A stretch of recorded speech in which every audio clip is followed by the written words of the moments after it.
சங்கீதம் 63 முதலாவது வசனம் படிக்கிறோம். நம்ம மாறி மாறி படிக்கணும். தேவனே, நீ என்னுடைய தேவன், அதிகாலமே உம்மை தேடுகிறேன். வறண்டதும் விடாய்த்ததும் தண்ணீரற்றதுமான நிலத்தில் என் ஆத்துமா உம்மில் தாகமாய் இருக்கிறது. என் மாம்சமானது உம்மையே வாஞ்சிக்கிறது.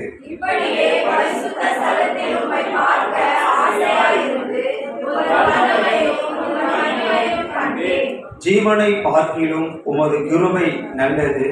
என் உதடுகள் உம்மை துதிக்கும்.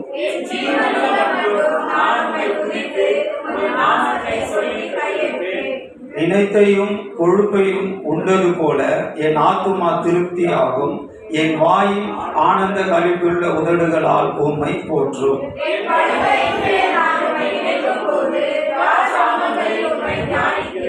நீர் எனக்கு துணை நிற்கிற நாள் உமது சேட்டை நிலையிலே வந்து களி கூறுகிறேன்.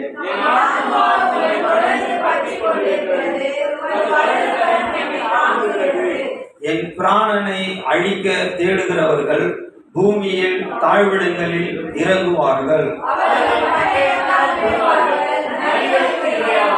நம்ம எல்லாரும் சேர்ந்து படிப்போம். ராஜாவை தேவனின் களி கூறுவேன்.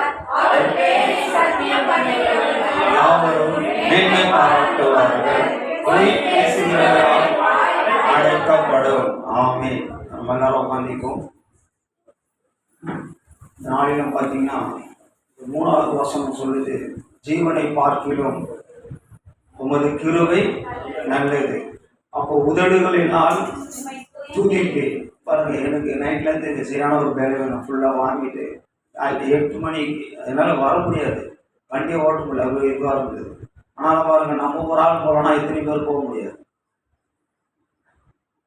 அப்போது வேதம் எவ்வளோ அழகாக சொல்கிறாரு பாருங்க. ஜீவனை பார்க்கிலும் அவருடைய கிருபை நல்லதாக இருக்கிறது. அந்த கிருபையினால தான் நம்ம இங்கே வந்திருக்கிறோம். பாருங்க, 4வது வசனம் சொல்லுது, துதித்து உமது நாமத்தை சொல்லி கையெழுப்பேன். அவர் நாமத்தை சொல்லிட்டே இருக்கும்போது பார்த்தீங்கன்னா பிசாசு நம்ம பக்கத்துல நிற்கவே மாட்டான். பாருங்க, இந்த ஜெய்ஸ்ரீ மதினா கூட வரல. ஏன்னா அந்த பிள்ளைகளை ஒருத்தர் நம்ம ரொம்ப போஸ்ட் பண்ணவே கூடாது. தேடு தேடு தேடுலாம் சொல்லக்கூடாது.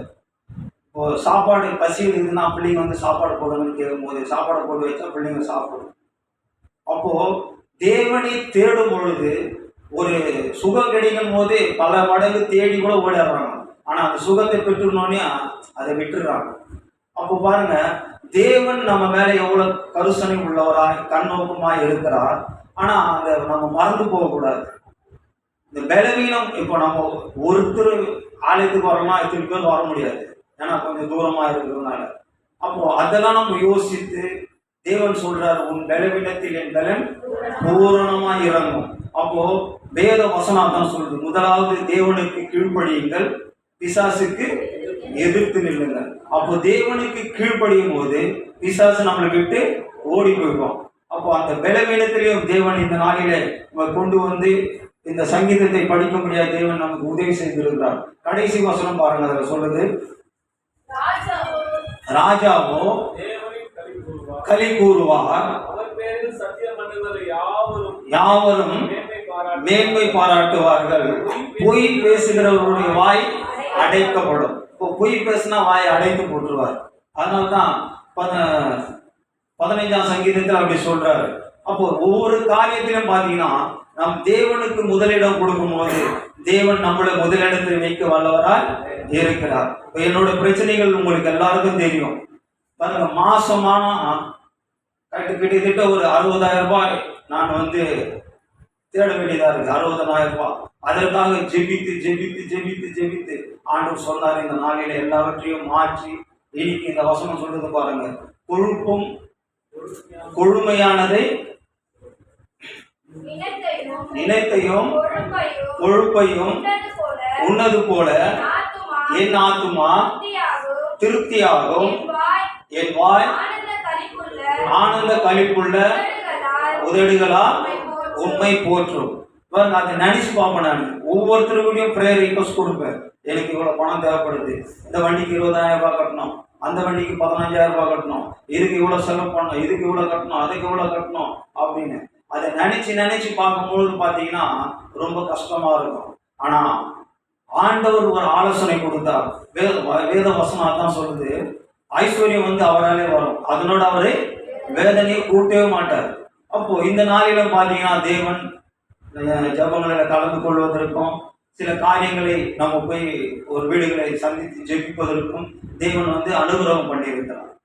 இப்போ ஏசாயா 61 அந்த முதல் வசனம் தான் சொல்லுது, கர்த்தருடைய ஆவியானவர் நம் மேல் இருக்கிறார், சிறுமைப்பட்டவர்களுக்கு சுவிசேஷத்தையும் கட்டுண்டவர்களை விடுதலை ஆக்குறதுக்கும் அந்த அனுகிரக காலத்தை தேவன் நம்ம மேல கொடுத்து இருக்கிறார். அப்போ போய் நம்ம கட்டுகளை விடுவிக்கிறோம், ஆனா அவங்க வந்து ஆலயத்துக்கு வரமாட்டாங்க. அதுதான் ரொம்ப கஷ்டமா இருக்குது. அந்த மனபாரம் தான் கொஞ்சம் அதிகமா இருக்குது. ஏன்னா எத்தனை பேர் வந்து இங்க வந்து நன்மை பெற்றுக்கிறாங்க, ஆனா வரமாட்டாங்க. அதுதான் ரொம்ப கொஞ்சம் கவலையா இருக்குது. அதனால நம்ம ஜெபிப்போம். கர்த்தர் வந்து பெரிய காரியங்களை செய்ய அவர் வல்லவராக இருக்கிறார். ஏன்னா அவர் நம்மளோட கூட தான் இருக்கிறார். அவர் சொன்னார், நான் உன்னை விட்டு விலகுவதும் இல்லை, உன்னை கைவிடுவதும் இல்லை. நம்மளை கைவிடாத தேவன் அவர். ஒரு அதனால தேவன் இந்த சங்கீதத்தை ஆசீர்வதிப்பாராக.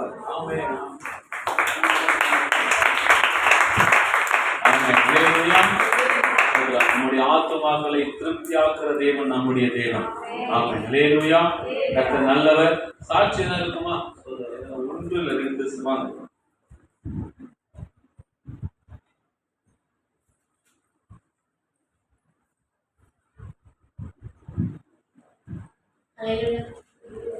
கர்த்தருக்கு சோதரம். இப்போ எனக்கு பார்த்தீங்கன்னா எனக்கு ரொம்ப முடியல. எப்படி சர்ச்சுக்கு வந்து ஏசப்பாவோட வேலையை செய்யறதுன்னு கூட எனக்கு தெரியல. ஆஃபீஸில் வந்து 5:30 ஆகணும், வீட்டுக்கு போயிட்டு நான் முதல்ல படுக்கணும்னு தான் வந்தேன். ஆனால் அம்மா பார்த்த பிறகு சரி நம்ம அம்மாவை அனுப்பிட்டு நம்ம வீட்டில் இருக்கலாம் தான் நான் நினச்சேன். ஆனால் அம்மா கிட்டே சொல்லும்போது அம்மா சொன்னாங்க என்னாலே முடியலம்மான்னு சொல்லும்போது அந்த இடத்துல நான் ஏசப்பா கிட்ட ப்ரேயர் பண்ணேன். ஏசப்பா எனக்கு வந்து பலனை கொடுங்க, நான் போயிட்டு ஆலயத்தில் இருக்கிற எல்லா வேலையும் பார்க்கணும்னு சொல்லிட்டு ஏசப்பா பாருங்க எனக்கு அவ்வளோ பலனை கொடுத்தாரு. நான் வீட்டுக்கு போயிட்டு வீட்டு வேலையை பார்த்துட்டு இங்கே சர்ச்சுக்கு வந்து ஏசப்பாவோட வேலையும் செஞ்சுட்டு நான் வந்து வீட்டுக்கு போனேன். ஏசப்பாவுக்கு தான் நான் ரொம்ப வந்து தேங்க்ஸ் சொல்லணும். இது ஏசப்பாவோட ஃபஸ்ட்டு சாட்சி. ரெண்டாவது பார்த்தீங்கன்னா இப்போ நான் ஒர்க் பண்ணுற ஆஃபீஸில் எனக்கு நாங்கள் வந்து இருக்கக்கூடாது அப்படின்னு சொல்லிட்டு என்னோட ஜிஎம் இருக்கவங்க அவங்க எப்போவுமே எனக்காக ஏதாவது ஒன்று பண்ணிக்கிட்டே இருப்பாங்க. இப்போது இந்த மாதம் நான் சேலரி வாங்கும்போது பார்த்தீங்கன்னா என்னோட சேலரிலேருந்து 5,000 கிட்ட வந்து கொடுத்தாங்க. ஆனால் நான் இப்போ எங்களோட ஆஃபீஸ்லேருந்து மெட்டீரியல் வந்து போகும்போது நாங்கள் வந்து வீட்டுக்கு வர்றது வந்து 8 மணிக்காக தான் வருவேன். ஆனால் அதுக்குண்டான அட்ஜஸ்ட்மெண்ட் எனக்கு பண்ணிவிட்டு என்னோட சேலரி கொடுக்குன்னு சொல்லி கேட்கும்போது அவங்க கொடுக்கவே மாட்டாங்க. ஆனால் இருந்தாலும் நான் ஏசப்பா கிட்டே ப்ரேயர் பண்ணேன். ஏசப்பா எனக்கு பிடிச்ச சேலரியை நீங்கள் தான் எனக்கு வந்து கொடுக்கணும் ஏசப்பா, அவங்க யாருக்குமே பிடிக்க மாட்டுறாங்க, எனக்கு மட்டும்தான் ஏசப்பா இந்த மாதிரிலாம் பண்ணிகிட்டு இருக்காங்கன்னு சொல்லி நான் ப்ரேயர் பண்ணேன்.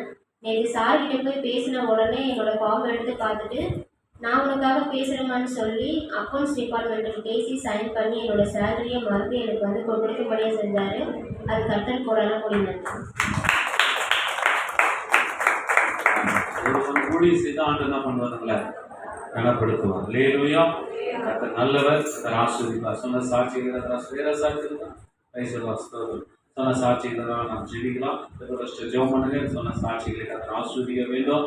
இல்லை இன்னும் குடும்பமாய் வந்து கர்த்தரை ஆராதிக்க வேணும். பிள்ளைகள் இந்த ஆண்டுல நல்ல ஒரு கருப்பத்துக்கு நீங்க கர்த்தர் கொடுத்து ஆசீர்வதித்து மேன்மைப்படுத்த வேண்டும். பேசலாம். ஜெபம் பண்ணுங்க சிஸ்டர். பேசலாம்.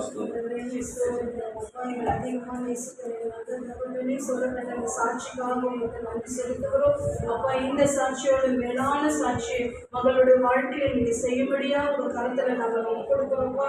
அவரையும் உங்க கணவரையும் ஒப்பு கொடுக்குறோம், உங்க குடும்பத்தை ஒப்பு கொடுக்குறோம்ப்பா. பரிசுத்த ஆவியானவர் தாமே அந்த குடும்பத்தின் தலை கொடுத்து அவர்களை நீங்க ஆசீர்வதிக்கும்படியா நாங்கள் ஜெபிக்கிறோம் அப்பா. அப்பா இம்மட்டும் நடத்தின எபினேசர் இனியும் இந்த குடும்பத்தை நீங்க நடத்துங்க, ஆசீர்வதிங்க. உமக்குள்ள வளரத்தக்கதான இந்த வல்லமையான அபிஷேகம் அவர்கள் மேல ஊற்றப்பட்டுட்டோம்ப்பா. எல்லா எத்தனைக்கிற கிரிகள் போராட்டங்களை இயேசு நாமத்துல நாங்கள் அழிக்கிறோம் அப்பா. இந்த ஆண்டில கர்த்தருடைய ஆவியானவர் மகளுக்கு ஒரு அற்புதத்தை நீங்க செய்யும்படியா அவங்க குடும்பத்தை நீங்க இன்னும் மேன்மைப்படுத்தி அவங்க தாய் தகப்பனும் கூட சேர்ந்து ஒவ்வொருக்காகவும் உமக்கு நன்றி செலுத்துகிறோம். எல்லா மகிமையும் உமக்கு செலுத்துகிறோம். இயேசுவின் நாமத்தில் ஜெபிக்கிறோம் நல்ல பிதாவே.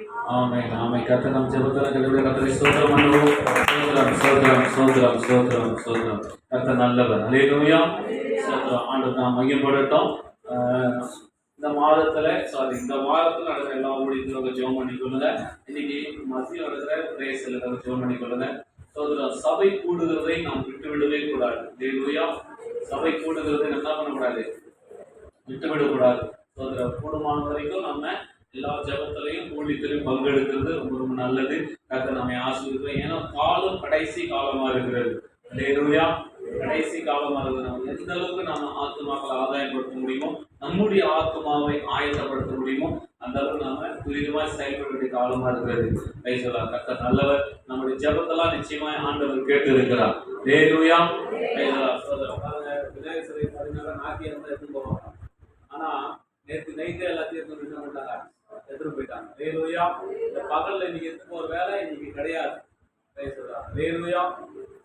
காரணம் என்ன கேட்டீங்கன்னாக்கா, இன்றைக்கு நாள் எடுத்து போனாக்கா நிறைய ப்ராப்ளம் பிரச்சனை இதெல்லாம் இருக்குதுனாக்கா, நேற்று இரவே நைட்டோட நைட்டா எல்லா சிலையும் எடுத்து சொல்லி என்ன பண்ணாங்க, ஆர்டர் போட்டாங்க. ஹல்லேலூயா. கர்த்தர் அற்புதத்தை செய்திருக்கிறார். ஹல்லேலூயா. ஸ்தோத்திரம். நன்மைகள் கர்த்தர் நமக்காக யாவையும் செய்கிற தேவனா இருக்கிறார். நாம ஜெபிக்கிறோம். அதிகமா நம்ம ஜெபிக்க வேண்டும். அடுத்த வருஷத்துல எந்த இடத்துலாம் நம்ம அவங்க விற்கிறது ஆராதனை பண்ணா அந்த இடத்துல சபை நடக்கும். ஹல்லேலூயா. ஸ்தோத்திரம். ஒரு தெருவுன்னா ஜப கூட்டமாச்சு நடக்கணும். ஆமென். ஹல்லேலூயா. ஸ்தோத்திரம். லைவா போய் இருக்கோம். கர்த்தருக்கு ஸ்தோத்திரம். ஆமென். ஹல்லேலூயா. ஸ்தோத்திரம். தேவன் நல்லவர். ஹல்லேலூயா. ஏன்னா பிதாவை எங்கும் தொழுது கொள்ள காலம் வரும். ஆமென். ஹல்லேலூயா. அதனால எங்கெங்கெல்லாம் வச்சாங்களோ இடத்த நீங்க பாத்துக்கனாக்கா ஒரு நிமிஷம் நின்று ஜெபம், அங்க போய் முட்டி போட்டு கை தூக்கி ஜெபம் பண்ணினாக்கா நமக்காக அவர்தான் வரும். அதனால மனசுக்குள்ளே நின்று ஆண்டவரே இந்த இடத்துல போய் தொழுது கொள்ள காலம் வரணும் ஆண்டவரே. ஹல்லேலூயா. ஸ்தோத்திரம். நான் அப்படித்தான் ஜெபம் பண்ண போறேன். ஹல்லேலூயா. ஸ்தோத்திரம். எனக்குலாம் ஒரு பாவம் என்னன்னாக்கா, இந்த இடத்துலலாம் தேவனை ஆராதிக்கும். ஆமென். ஹல்லேலூயா. நேற்றுக்கு ஒரு 8 மணிக்கும் பயங்கரமா பேண்டு பட்டாசு அடிக்கலாம். ஒருத்தர் சொல்றாரு, இன்னும் பொண்ணாத்துல தூக்கிட்டு வாங்க. இன்னும் பொண்ணாத்துல நான் சொல்லலாமா, அவங்க தான் சொல்றாங்க. இன்னும் பொண்ணாத்துல எடுத்துருவாங்க போகுது. நான் சொன்னேன், யார் இறந்தது, யாரு இல்ல அங்க எடுத்துட்டு போறாங்க. ஹல்லேலூயா. ஸ்தோத்திரம். நம்முடைய ஆண்டு நம்ம கூட தான் இருக்கிறார். ஹல்லேலூயா. அவர் நம்ம விட்டு விலக மாட்டாரு, கைவிடவும் மாட்டார். நம்ம கூட தான் இருக்கிறார். ஹல்லேலூயா. கர்த்தர் நல்லவர். ஆண்டவர் ஆசீர்வதிப்பார். ஆண்டவர் நாம் மகிமைப்படட்டும். ஸ்தோத்திரம். தொடர்ந்து ரட்சிப்பு